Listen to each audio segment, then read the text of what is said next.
தெய்வீகமான அறியப்படாத உண்மைகள். கடவுள் நம்மில் வாழ்கிறார். இந்து நம்பிக்கையில் ஒவ்வொரு உயிரிலும் கடவுளின் துகளும் உள்ளது.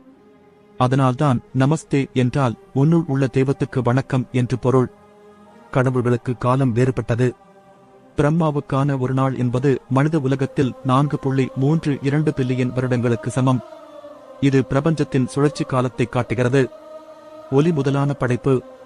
ஓம் என்ற ஒலி பிரபஞ்சம் உருவான முதற்குரல் எனக் கருதப்படுகிறது. இது அனைத்து சாமர்த்தியங்களின் சாராம்சம். தீவழி தெய்வங்களை அடையும் பாதை. வேத கிரியைகளில் அக்னிதேவனாகிய தீ நம்முடைய வேண்டுதல்களை நேரடியாக தெய்வங்களுக்கு கொண்டு சேர்க்கிறதாக நம்பப்படுகிறது. இயற்கையே தெய்வம்.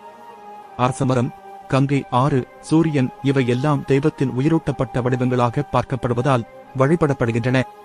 தெய்வம் கோவில்களில் மட்டும் இல்லை, ஒலி, காலம், இயற்கை மற்றும் நம்முள் உள்ளது. நமது ஃபேக்ட்ஸ் டே சேனலை சப்ஸ்கிரைப் பண்ணுங்க. நம் பாரம்பரியத்தை அறிந்து கொள்வோம், பகிர்ந்து கொள்வோம்.